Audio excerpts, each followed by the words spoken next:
City যাবি, সেখানে নির্বাচনের মধ্যে আপনাদেরকে কলঙ্ক ইতিহাস রচনা করেছে।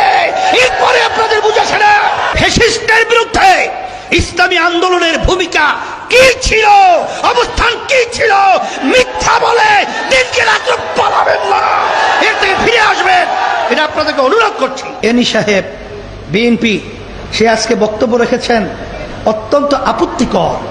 সেখানে আমাদের ব্যাপারে ভণ্ড শব্দ ব্যবহার করে, সেখানে সে ব্যবহার করে আমরা কি ফ্যাসিস্টের সহযোগী ছিলাম। আমি বলবো এই প্রশ্ন আপনার জাতির কাছে বা কাউকে না শুনিয়ে আপনি আপনার দলের সেক্রেটারি জেনারেল মহাসচিব মির্জা ফখরুল সাহেবের কাছে জিজ্ঞাসা করেন, আপনি বরকতুল্লাহ ভুলু সাহেবের কাছে জিজ্ঞাসা করে দেখেন, আপনি মেজর হাবিব সাহেবকে জিজ্ঞাসা করে দেখেন যে ফ্যাসিস্টের বিরুদ্ধে ইসলামী আন্দোলনের ভূমিকা কি ছিল, অবস্থান কি ছিল। মিথ্যা বলে দিনকে রাত্র পালাবেন না, এর থেকে ফিরে আসবেন, এটা আপনাদেরকে অনুরোধ করছি।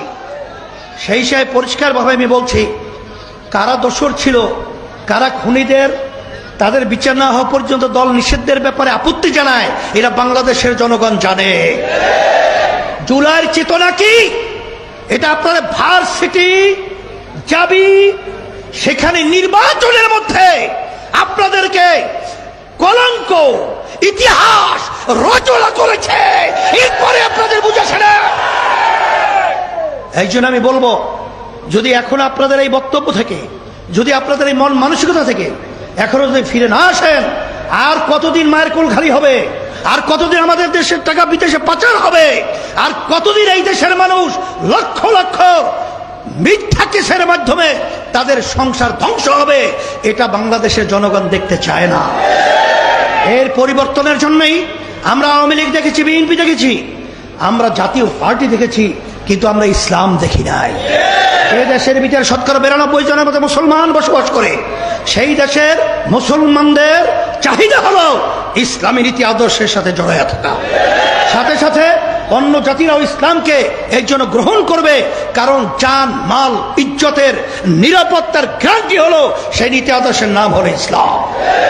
প্রায় ৯২টা মতো দেশে পিআর পদ্ধতি রয়েছে। অনেকে বিভিন্ন প্রশ্ন করে, নেপাল বিভিন্ন জায়গায় পিআর পদ্ধতি ভঙ্গুর সরকার তৈরি হয়। আমরা বলবো যে যারা পিআর অ্যাপ্লাই করেছে, তারা এই পিআর থেকে কি কোনো দেশ ফিরে আসছে? আসে তো নাই।